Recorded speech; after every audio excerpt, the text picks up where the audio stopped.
Meus queridos amigos da Central do Livro de Mórmon, sou o irmão Sérgio Carbone e hoje nós estamos aqui mais uma vez para continuar o nosso estudo do livro de Isaías. Caso você ainda não está inscrito no nosso canal, por favor, faça-o agora e toque o sininho para que você possa receber com frequência as nossas publicações. Será um grande prazer estar com você em cada uma delas, aprendendo o Evangelho de Jesus Cristo. Hoje nós teremos o grande privilégio de estudar os capítulos 32 e 33 do livro de Isaías.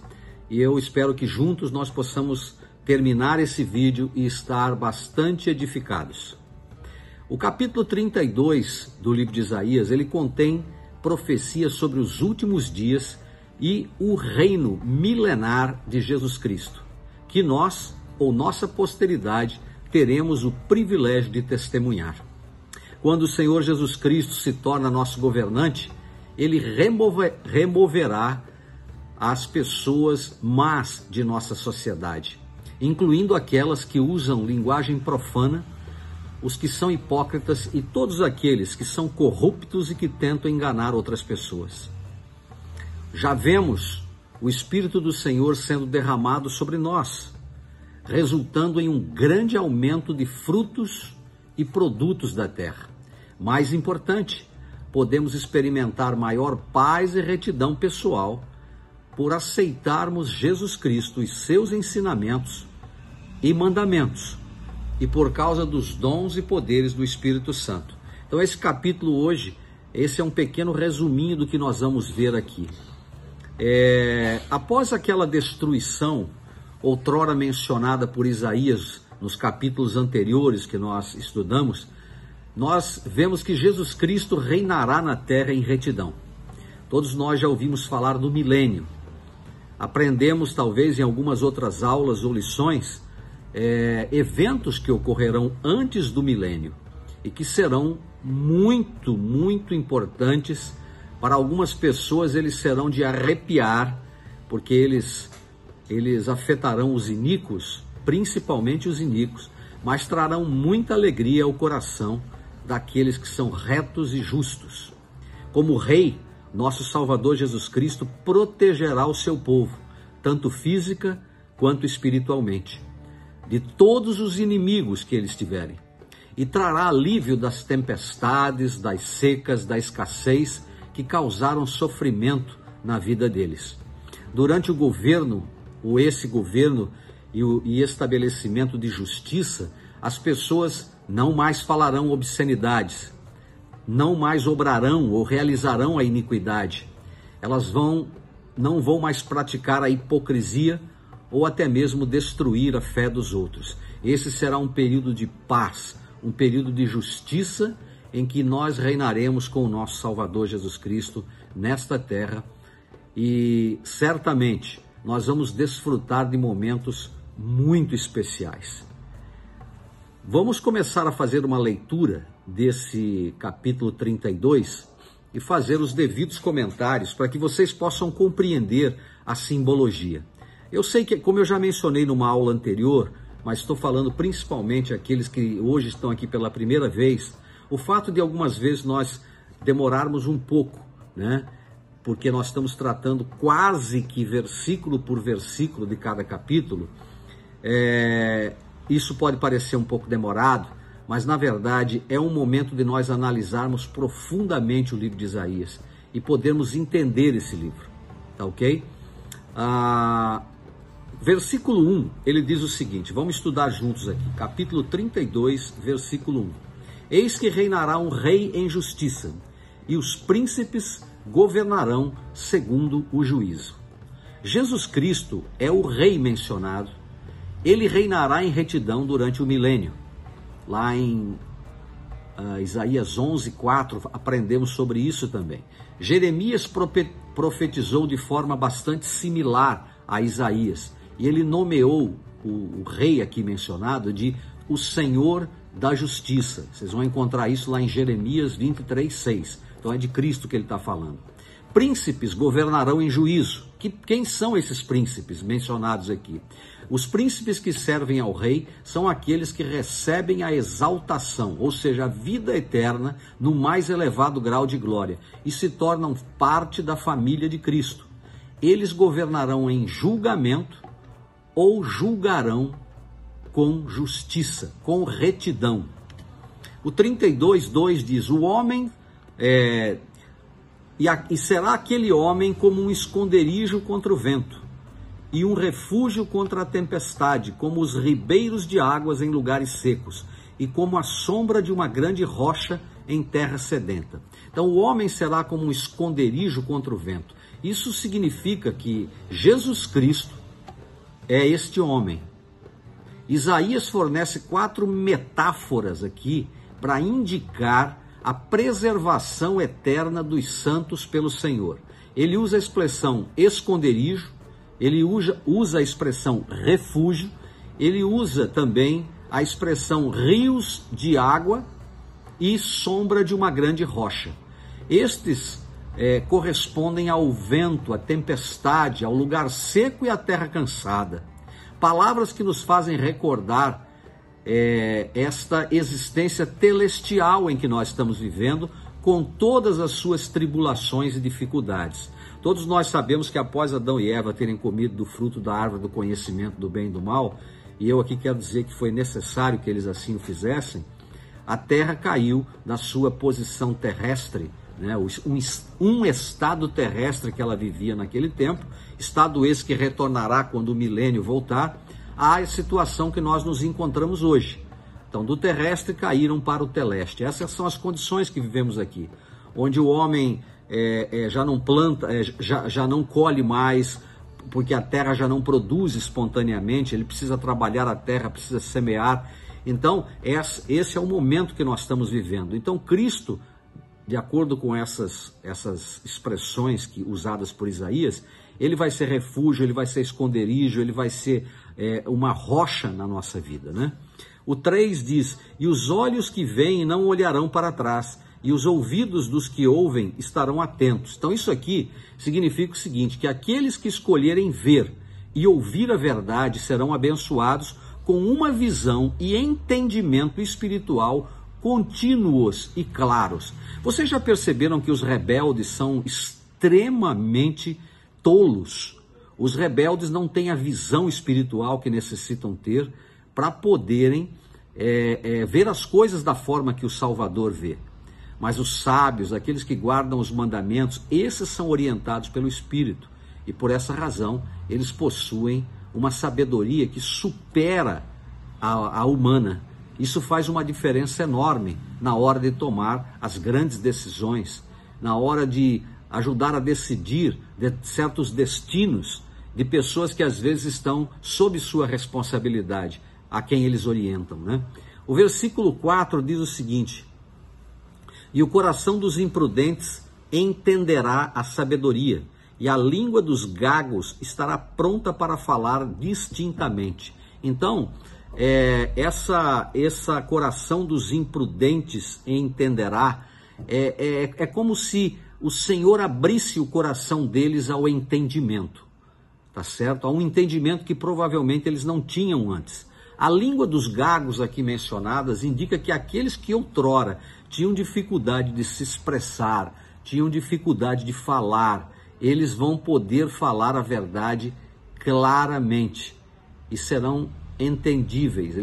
Nós vamos poder entendê-los de todo o nosso ouvido, com toda a nossa atenção, melhor dizendo. Versículo 5: ao tolo nunca mais se chamará nobre, e do avarento nunca mais se dirá que é generoso. Então, essa pessoa vil que ele menciona aqui, né? Essa pessoa tola, é um problema sério, porque elas têm dificuldade, muitas vezes, de ver as coisas como elas realmente são. Elas não conseguem perceber a verdade em toda a sua sutileza. Então esse é um problema sério. Então quando o Senhor vier e reinar na terra com justiça, as pessoas vis, elas não serão mais vistas como nobres ou generosas, como hoje às vezes são vistas por algumas pessoas, mas serão reconhecidas pelo que são. Então a gente vê muitos iníquos aí nas diversas áreas da sociedade, né? Seja no campo da economia, no campo da política, no campo das finanças e em todas as áreas, né? Em todas as ciências também. Então tem muita gente sábia, mas tem muita gente tola, muita gente má, e essas pessoas serão reveladas no devido tempo. O versículo número 7 diz: também todos os instrumentos do avarento são maus. Ele maquina invenções malignas para destruir os aflitos com palavras falsas, mesmo quando o pobre fala o que é justo. Então, ele define nessa escritura uma igreja mencionada ali no versículo 5, né? Ao tolo nunca mais se chamará nobre e do avarento nunca mais se dirá que é generoso, né? Como se fosse uma igreja mesmo sendo estabelecida, né? Uma igreja de tolos. Ele é aquele que planeja ou que elabora planos perversos para aumentar seu poder e prosperidade. A gente vê isso no mundo hoje entre os déspotas, né? Entre os governos iníquos. São pessoas que querem ajuntar cada vez mais riquezas, ajuntar mais poder advindo do domínio injusto sobre as pessoas. É isso que a gente consegue ver. E, frequentemente, as suas vítimas são os pobres e necessitados, a quem ele destrói com palavras mentirosas ou com lisonja, que é aquele elogio enganoso para conduzir à ruína e à destruição, tá ok? Mas vai chegar uma hora que eles não serão mais conhecidos como generosos. Aqui no versículo número 9, ele vai falar agora sobre mulheres de Israel. Ele diz assim: levantai-vos, mulheres que estáis sossegadas, e ouvi a minha voz, e vós, filhas, que estáis tão seguras, inclinai os ouvidos às minhas palavras. Então, as mulheres que continuam em suas atividades diárias, sem se preocupar com a calamidade que lhes sobrevirá, representam os habitantes das cidades israelitas da Judéia, homens e mulheres que estão tranquilos, à vontade, e que ignoram as advertências dos profetas sobre a destruição iminente. Eu gosto de classificar esse grupo de duas formas. Primeiro, são aqueles que conhecem a verdade, mas que simplesmente não conseguem compreendê-la, ou não acreditam nela, ou simplesmente acham que está muito longe o cumprimento de certas profecias, né? E existem aqueles que são os ignorantes, né? Aqueles que não se importam em conhecer a verdade. Eles estão dormindo o sono do inferno. Eles vivem no reino, mas não se preocupam absolutamente em conhecer a sua Constituição, a sua lei, e por isso eles se perdem.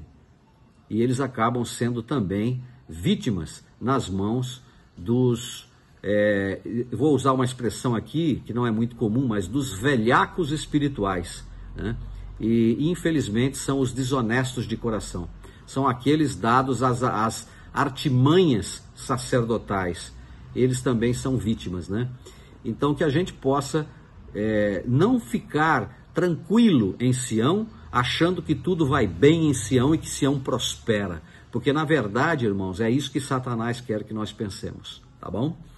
Na verdade, nós temos que atentar à voz dos profetas e olhar para a nossa vida, fazer um verdadeiro checklist, um check-up espiritual e ver se há alguma coisa que nós podemos corrigir e melhorar. Muito bem. O versículo 10, ele diz: dentro de 1 ano e alguns dias vireis a ser turbadas. Essa expressão significa depois de muito tempo, né? Não significa 1 ano exatamente, mas significa um bom tempo depois. Vireis a ser turbadas, ó filhas que estáis tão seguras, porque a vindima se acabará e a colheita não virá. Ou seja, vai chegar um tempo em que a terra não vai mais produzir, em que não haverá mais, vamos dizer assim, não haverá mais grande quantidade de alimento, e com isso o povo vai perecer. É isso que ele está querendo dizer. O versículo 11 diz, tremei, vós que estáis sossegadas, e turbai-vos, vós filhas que estáis tão seguras, despivos e ponde-vos nuas, e cingi com pano de saco os vossos lombos. Então, como as colheitas de Israel falharão, o povo, as mulheres em particular, que ele menciona aqui, elas vão ficar sem qualquer tipo de tranquilidade, elas vão ficar muito intranquilas, desesperadas em meio a tudo isso que está acontecendo. E ele menciona aqui que elas deveriam se vestir com um pano de saco, né? Antes disso, ele fala que elas devem se despir e porem-se nuas. Isso é uma expressão relativa à escravidão, que eles seriam levados escravos pelos inimigos de Israel. Essa é uma expressão, despojados de tudo que tinham e serem levados à escravidão. Daí a expressão nudez ser utilizada. E ele fala então sobre cingivos, quer dizer, vestivos com os panos de saco, os vossos lombos. Todos nós sabemos que usar um pano de saco era, na verdade, um sinal de lamentação, de dor, de sofrimento, de angústia, muito utilizado na época que aconteciam os funerais, por exemplo, né?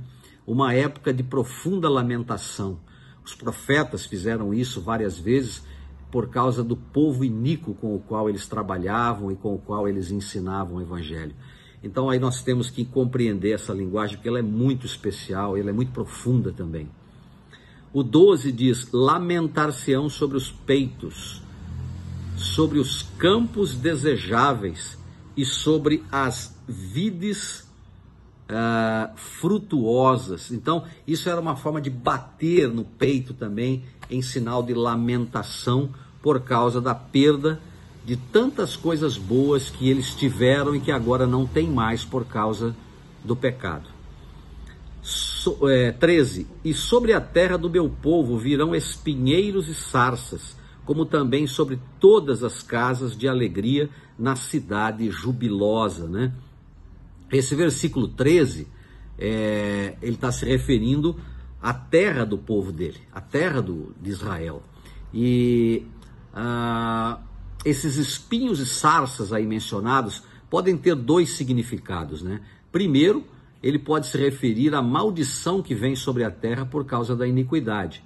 No livro de Moisés 4, 23 e 24 também é mencionado essa mesma expressão. Espinhos e cardos ou abrolhos, como falam, também representam os inimigos de Israel. Esse é o simbolismo dos inimigos que viriam a Israel, seriam como cardos e abrolhos, ou seja, eles viriam para importunar, para trazer dor, sofrimento, trabalho, angústia ao povo de Israel. Esse é o significado. O versículo número 14 diz, porque o palácio será abandonado, o ruído da cidade cessará, e Ofel e as torres da guarda servirão de cavernas eternamente para a alegria dos jumentos monteses e para o pasto dos gados. Ou seja, em resumo, depois que a terra estivesse desolada, os animais tomariam conta até mesmo dos palácios e da cidade que ficaria agora sem seus habitantes. Versículo 15, até que se derrame sobre nós o Espírito do Alto. Então o deserto se tornará em campo fértil e o campo fértil será reputado por um bosque. Então esse Espírito seja derramado sobre nós, né? É que as mulheres estariam muito tranquilas. Nós já vimos isso lá no 9 e no 14. Experimentarão por causa disso calamidade, lamentarão a perda de sua liberdade, a sua terra, até que o Espírito do Senhor seja derramado sobre elas. O Espírito havia sido anteriormente rejeitado por Israel, a gente viu lá no capítulo 31. Mas um dia, provavelmente, obviamente, em decorrência do arrependimento, o Espírito seria novamente derramado sobre o povo. Essa frase também que nós acabamos de ler, quando ele fala que o campo fértil será reputado por um bosque, ela também se refere à restauração do Evangelho. Durante os últimos dias, o Senhor vai podar a sua vinha pela última vez. Nós estamos vivendo a última dispensação, o último período em que os profetas virão, estão vindo e chamarão o povo de Deus ao arrependimento. O Salvador se aproxima. E nesse período, o Salvador realizará um grande ato, que às vezes ele chama nas Escrituras de ato estranho, onde o Espírito dele seria derramado sobre toda a carne. Se quiserem ver um pouco mais, leiam Doutrina e Convênios 95:4. Essa frase também nos lembra que o Senhor anteriormente havia derramado sobre o povo dele o espírito de profundo sono. Esse espírito de profundo sono mencionado aqui é o espírito da apostasia.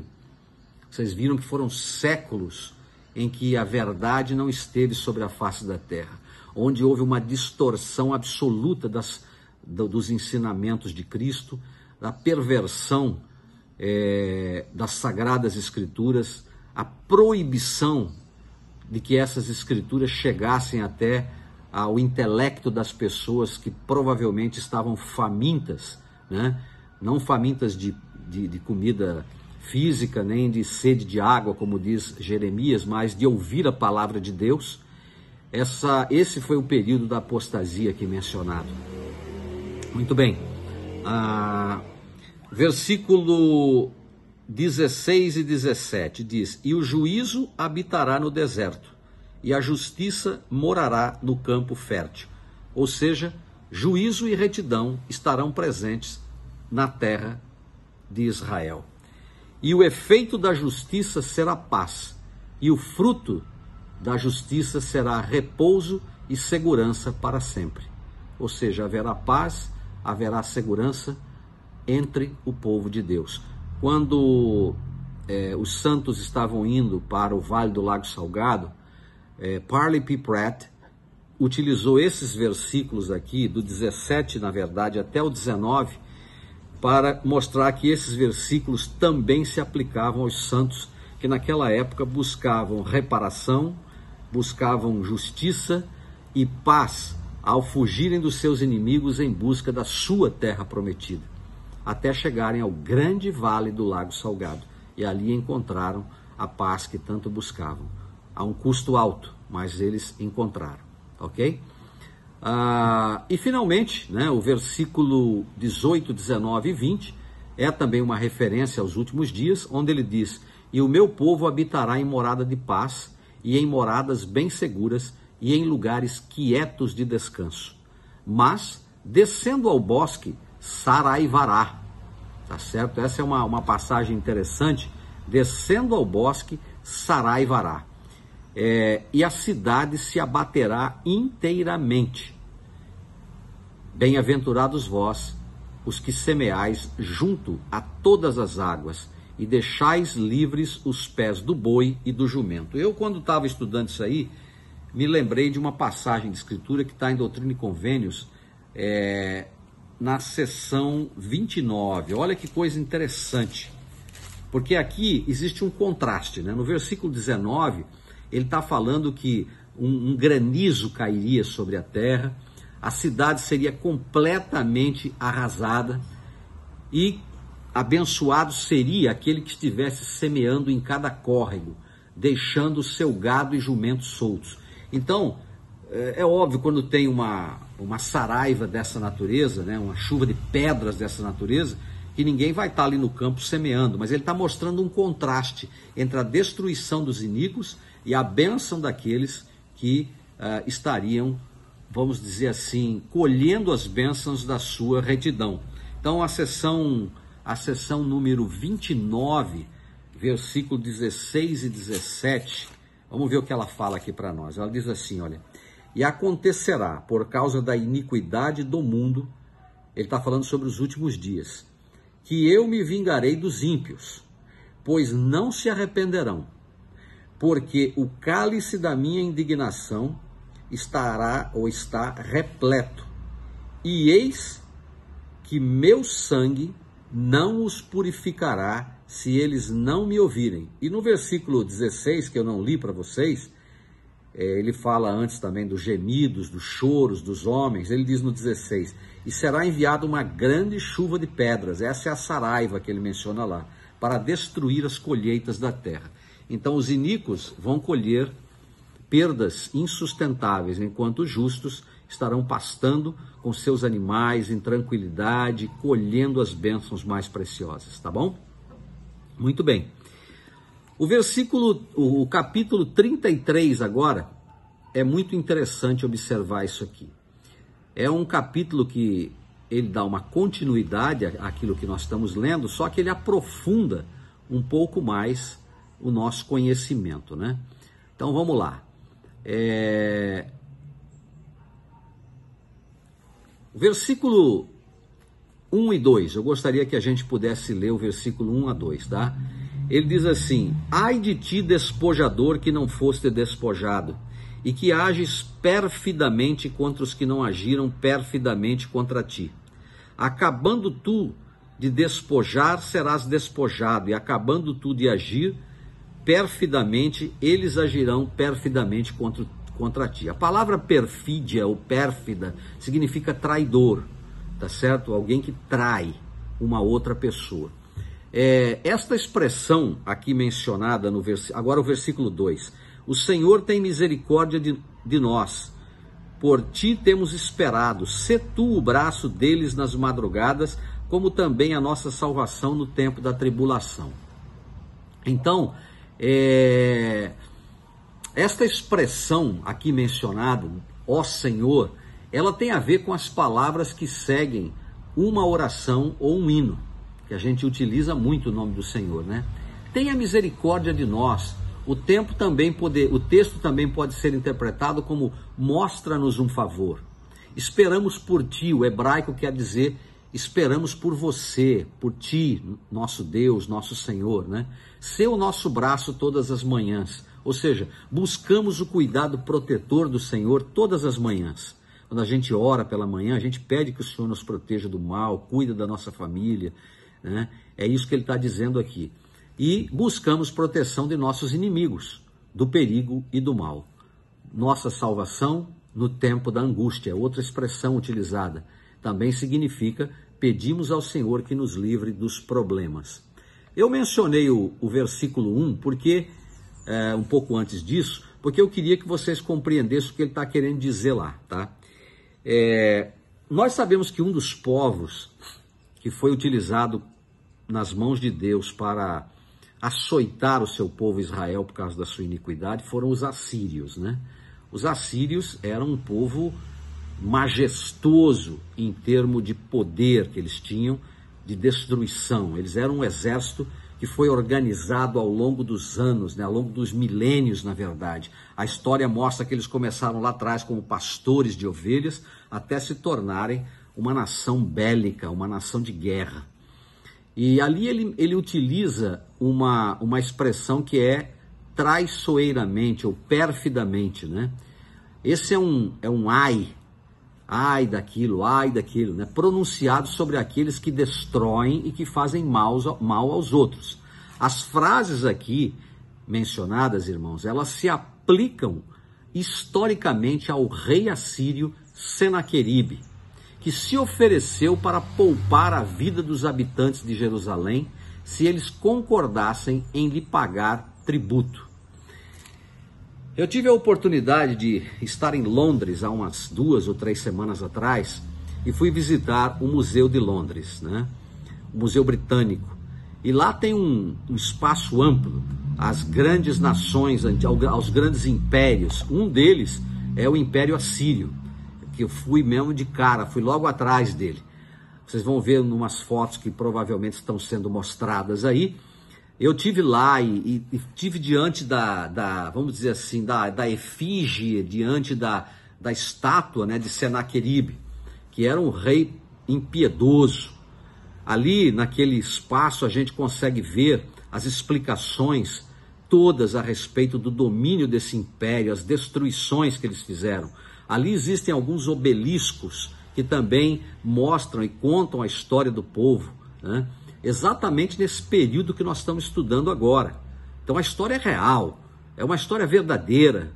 É uma história de domínio, sobre um povo que era o povo escolhido de Deus, mas que quebrou seus mandamentos simplesmente por orgulho, por luxúria, por idolatria. E ali nós vemos a história sendo contada dentro desse museu, além de outras conquistas que esses povos tiveram, né? Então, é muito interessante isso aí. Ele então queria que o povo de Judá lhe pagasse tributo.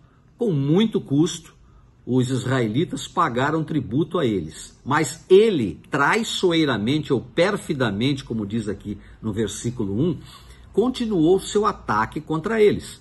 Vocês devem lembrar que nós falamos que ele destruiu mais de 40 cidades no ataque que ele fez naquela ocasião.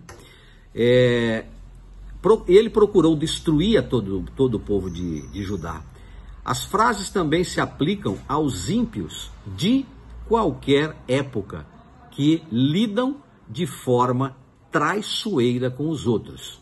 Então, aonde houver um ímpio, não importa onde ele esteja, se ele não se arrepender, ele também vai pagar um preço alto por sua traição, por sua falta de lealdade, de humanidade para com aqueles dos quais ele se aproveita. Esse mesmo versículo chega a dizer: quando cessares ou acabares tu de agir perfidamente ou traiçoeiramente, eles agirão perfidamente contra ti. Então, a profecia de Isaías foi cumprida. O Senhor destruiu numa única noite, eu tinha dito para vocês, mais de 100 mil homens, mas o número exato foi mais de 100 mil na verdade, eu vou dar o número exato agora, 185 mil homens no ataque que o Senhor utilizou através dos seus anjos contra o povo da Assíria, em uma única noite. E o rei abandonou seu acampamento, o rei nesse caso Senaqueribe, fugiu para Nínive, onde ele foi assassinado pelos filhos dele. Então, para vocês terem uma ideia da situação desse rei, no final ele acabou sendo destruído. E assim será com todos os tiranos, não importa em que país eles vivam, é só uma questão de tempo. Basta olhar para trás. Basta olhar para trás e vocês vão ver tiranos como Gengis Khan, como Hitler, como Mussolini, enfim, todos os tiranos de todas as épocas tiveram um fim horrível. E isso exatamente porque Deus não tolera essas coisas. E futuramente não será diferente. Ok.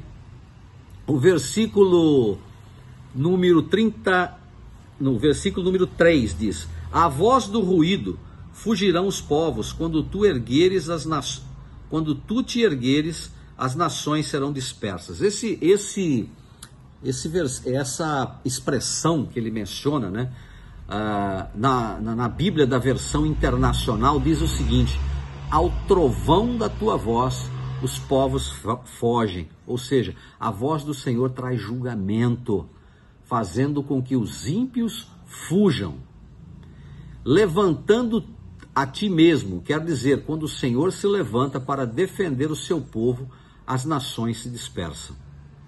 Então nós vamos observar, por exemplo, na famosa guerra do Armagedon, que nós vamos ter antes da segunda vinda de Cristo, que no momento em que a nação de Israel estiver acossada pelos inimigos e farão de tudo para destruir a nação de Israel, o Senhor descerá sobre o Monte das Oliveiras, o monte partir-se-á ao meio, e ali será um local de fuga para o povo de Israel. E eles então encontrarão a proteção nas mãos do Salvador, que assumirá o comando daquela grande batalha. Então o Senhor os protegerá. No versículo número 4, ele diz: então ajuntar-se-á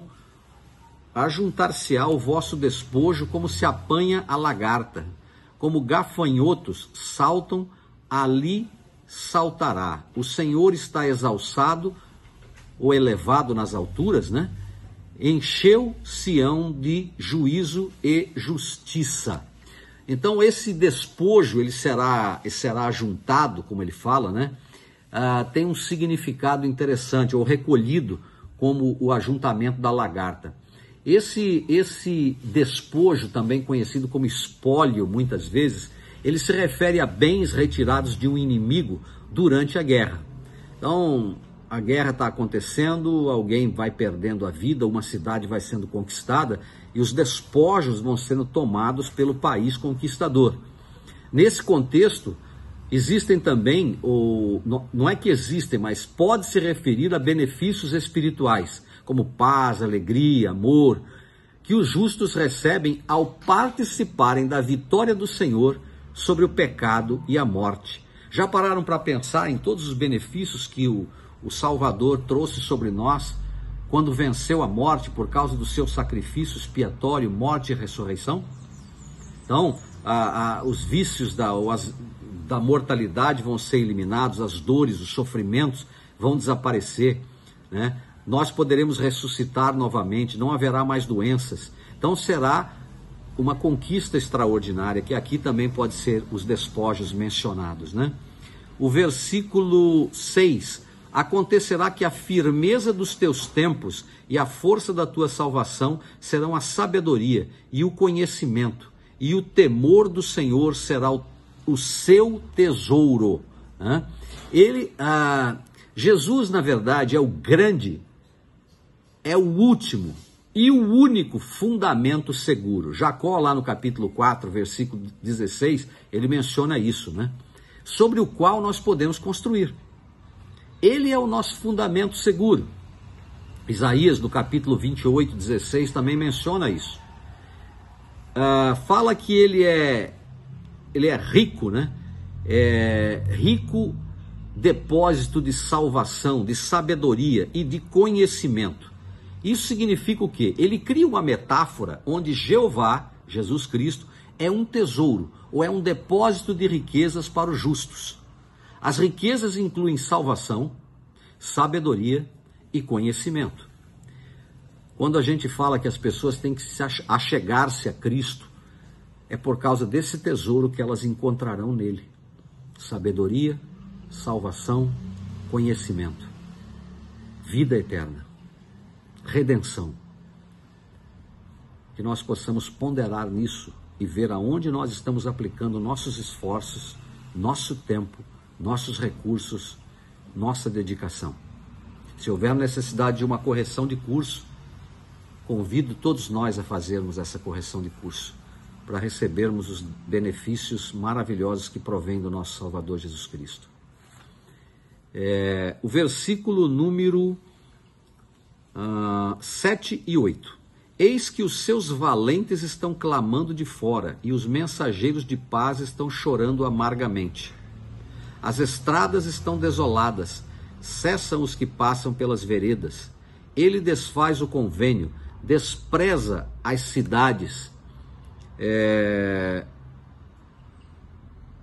despreza as cidades e a homem nenhum estima. Então veja bem, todos chorarão quando o mundo for destruído, incluindo os valentes, que aqui seriam os guerreiros, e os pacificadores, que são os embaixadores da paz. Todos chorarão quando o mundo for destruído. O versículo 8 fala de estradas desertas, o caminhante cessa. Essas frases, irmãos, falam de uma época em que batalhas e guerras acontecerão na terra, quando os civis evitam as estradas por medo de insegurança, ou talvez as estradas tenham sido destruídas pelos exércitos e a sua artilharia. Todos os negócios e viagens entre cidades cessam, porque ninguém se atreve a se aventurar. Então, todo tipo de ameaças e problemas tomarão conta da nossa sociedade. E, obviamente, nós teremos uma insegurança muito grande na sociedade, muito maior do que nós já temos hoje em grandes cidades por todo o mundo, né? O versículo número 9. A terra geme e pranteia, o Líbano se envergonha e se murcha, Saron se tornou como um deserto, e Bazã e Carmelo foram sacudidos. Agora, pois, me levantei, diz o Senhor, agora serei exaltado, agora serei posto em alto. Então esse versículo 9, que mostra que a terra chora, a terra desfalece, a terra é destruída, é como uma reação à maldade dos seus povos. É como uma semente que foi plantada de injustiça, de corrupção, e que agora colhe o seu resultado, né? Esse definhar é tornar-se fraco, tornar-se sem condições de fazer absolutamente nada. Esta linguagem também foi utilizada lá por Isaías no capítulo 24, versículo 4. O Líbano também foi abatido, diz a Escritura, né? Ele usa uma linguagem simbólica para expressar a destruição dos campos férteis e das florestas produtivas, simbolizando os orgulhosos e os ricos que serão envergonhados e cortados no último dia. Então, em 10:33 a 34, a gente aprende, está claro para nós ali, que é o Salvador, que é o silvicultor, que derruba o Líbano, né? O Líbano aqui se refere aos homens, aos orgulhosos, aos ricos, aos governantes impiedosos e assim por diante. Versículo 10, ele diz que agora se levantou, agora serei exaltado, agora serei posto no alto. Então vejam bem, ele usa 3 frases, que ele vai se levantar, que ele vai ser exaltado e que ele vai ser colocado no alto. Nos últimos dias, ele virá à vista, ele será percebido, ou se mostrará para decretar os seus decretos de justiça, vindo em sua glória para purificar o mundo dos ímpios, exaltando-se assim em retidão. Então aqueles que zombaram de Cristo, aqueles que zombaram de sua majestade, de sua glória, do seu trabalho, aqueles que o compararam a homens comuns e simples, talvez até como a simples filósofos, eles vão descobrir que o Salvador Jesus Cristo é muito mais do que isso. Os próprios judeus, quando o Salvador mostrar as marcas naquela guerra do Armagedon, que estão nas suas mãos e nos seus pés, eles vão perguntar: que marcas são essas? E ele vai dizer: essas são as marcas com que fui ferido na casa dos meus amigos. Vim para os meus e eles não me receberam. Então, irmãos, naquele momento eles vão saber que os seus ancestrais crucificaram o verdadeiro Messias, aquele que eles deveriam ter recebido há muito tempo atrás. Então vai ser um momento onde o Salvador será exaltado acima de tudo. Hoje ele já é, mas agora os homens que noutrora não tinham entendimento passarão a ter. O versículo número 11, ele diz: concebeste palha, dareis à luz pragana, e o vosso espírito vos devorará como fogo, e os povos serão como as queimas de cal, como espinhos cortados arderão no fogo. Então essa expressão, ela se refere aos iníquos, né? Na verdade, quando ele diz aí, concebeste palha, ele está se referindo ao povo de forma geral e não a um indivíduo. É muito importante que a gente compreenda isso aí. Eles vão ficar grávidas, mas não de filhos, eles vão ter como se fossem palhas, isso é simbólico, ou cascas inúteis dos grãos que são produzidos, né? Essa dura declaração aos ímpios diz a eles que suas vidas e planos vão afundar e são em vão. Trareis restolho, ou produzireis restolho. A gravidez chegou ao fim. E vocês agora produzirão restolho, palha, em vez de grãos úteis de trigo. Em outras palavras, as vidas, os desígnios malignos dos ímpios serão dignos apenas de serem queimados como a palha e o restolho são queimados. Essa passagem claramente se refere ao julgamento e grande queima dos ímpios que ocorrerá na segunda vinda do nosso amado Salvador Jesus Cristo. O versículo 12, as pessoas e os povos serão como as queimas de cal, como espinhos cortados arderão no fogo. Ouvi vós os que estáis longe, o que tem feito, e vós que estáis vizinhos, conhecei o meu poder. Essa expressão que ele menciona aqui de queimas de cal pode se referir a uma alta temperatura que é utilizado, ou um calor intenso que é utilizado para tirar cálcio dos ossos, né? Assim simbolizaria tudo isso uma destruição completa dos ímpios na vinda do Senhor, em decorrência de um julgamento perfeito que será feito por ele, né? Que será realizado por ele. Como espinhos cortados serão queimados no fogo. Os espinhos e as ervas daninhas sempre são queimados para que eles não superem as plantas úteis. Quando eles são cortados e colocados em uma pilha, o fogo fica mais forte e mais quente e eles queimam mais facilmente. Tal será a queima dos ímpios na segunda vinda de Cristo. Os pecadores queimarão tão facilmente quanto os espinhos são consumidos no fogo. Então isso é uma linguagem profunda, bela e clara para todos nós. O versículo 14 diz: os pecadores de Sião se assombraram, o tremor surpreendeu os hipócritas.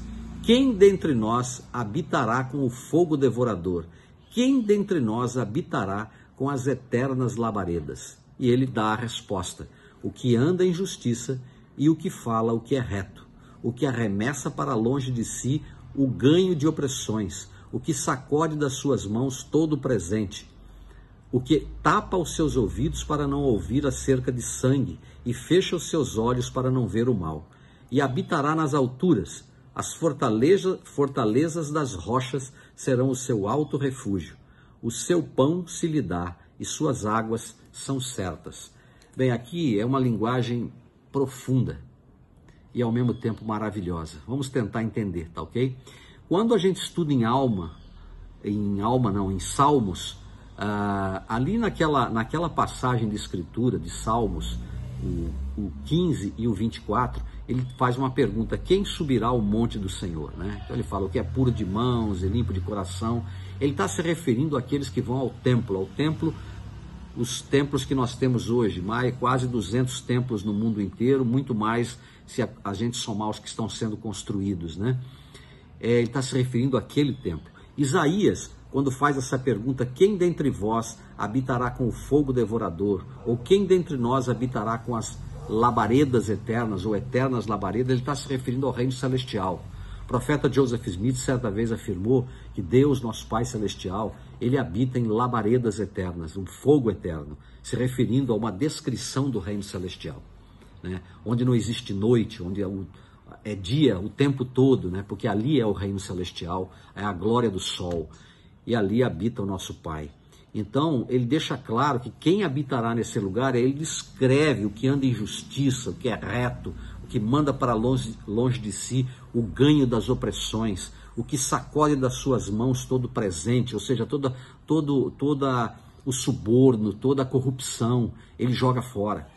Irmãos, quando ouço isso, me lembro do que está acontecendo no mundo de hoje. Quanta gente iníqua, quanta opressão, quanta gente que adora um suborno e que diz que não foi. Nós estamos vendo isso acontecer na nossa sociedade hoje, principalmente no nosso país.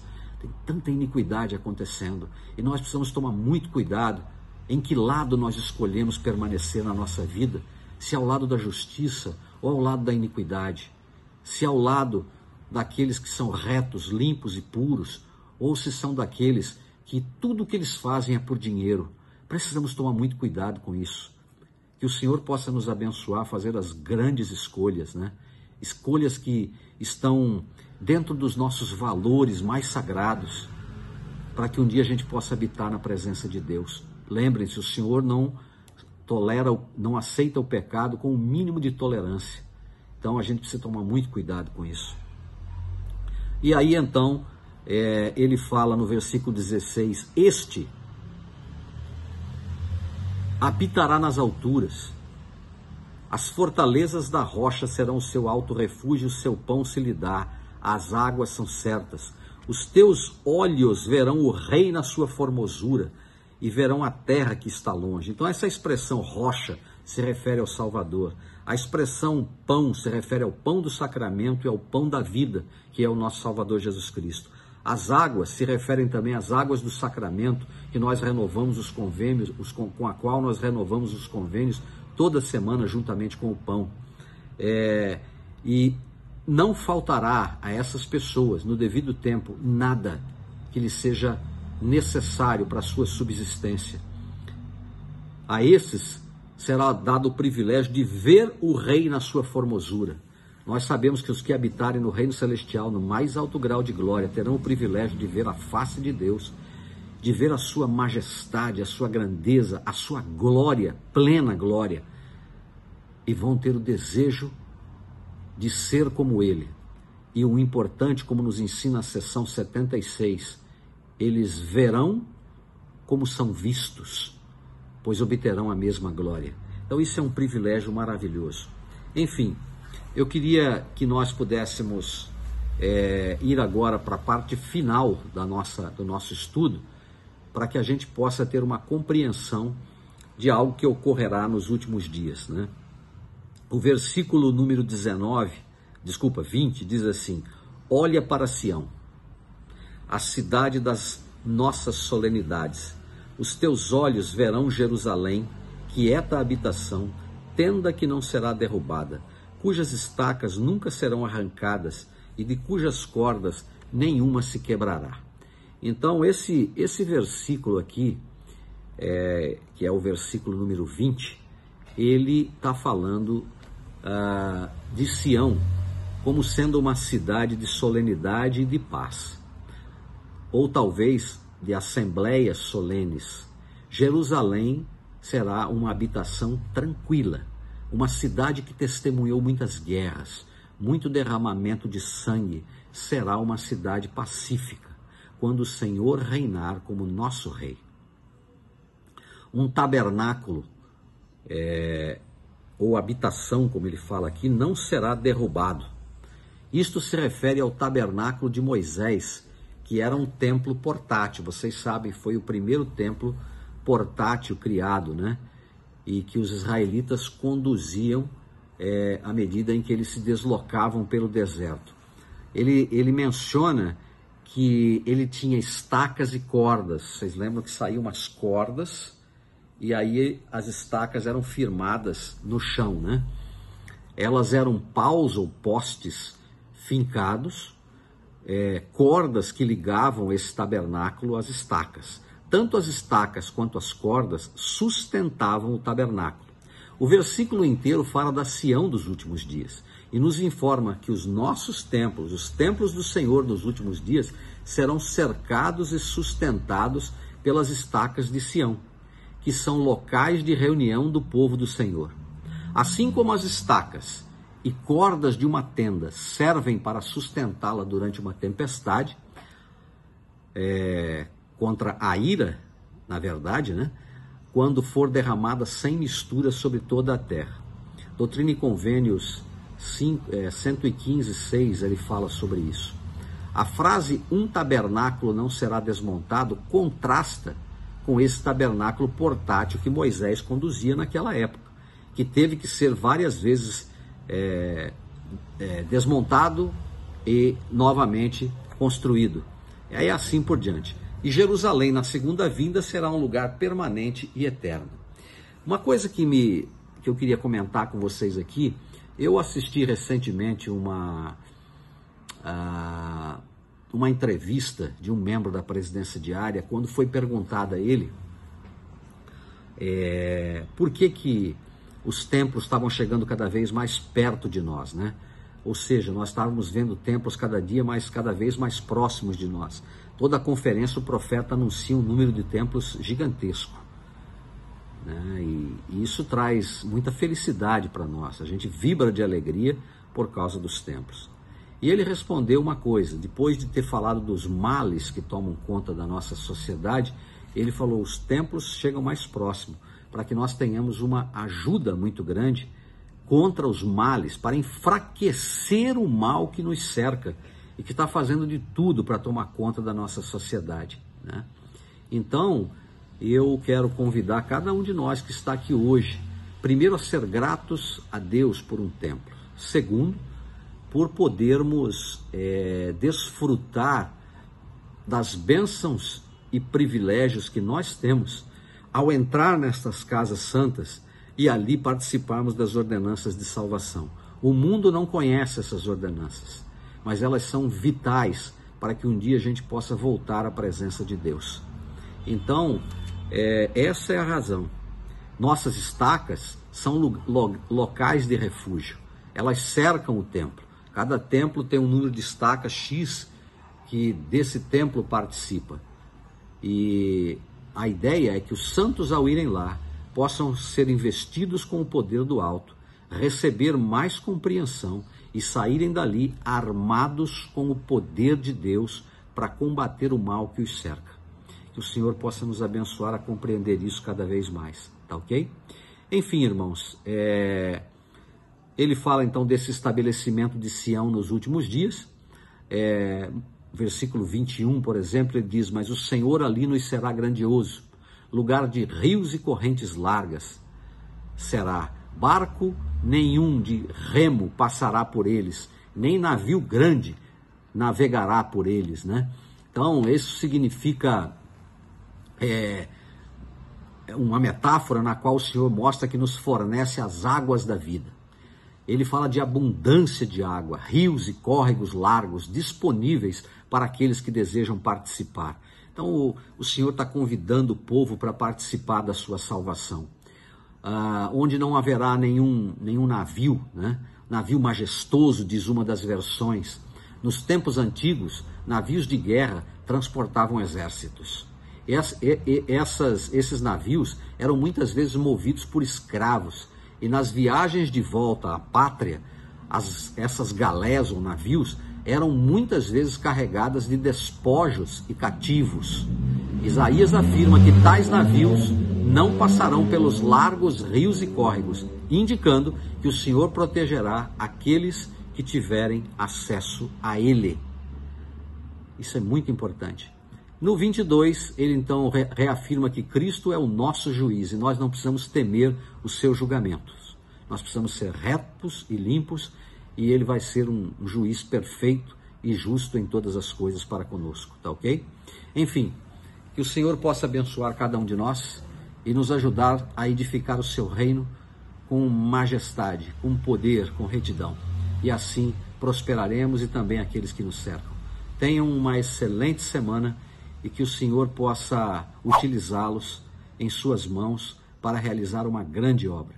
Um grande abraço a todos e uma designação antes que eu me esqueça. Eu queria que vocês estudassem o capítulo 35, o 37, porque o 36 nós já vimos todo o conteúdo dele em capítulos anteriores, e o 38. Então nós vamos ver o 35, 37 e o 38. Comunico a vocês também que perderam os vídeos anteriores, que na descrição deste vídeo de hoje vocês encontrarão os 7 links dos vídeos anteriores. Aproveitem, porque vocês vão apreciar muito e vão enriquecer o seu conhecimento. Um grande abraço a todos vocês, tenham uma excelente semana.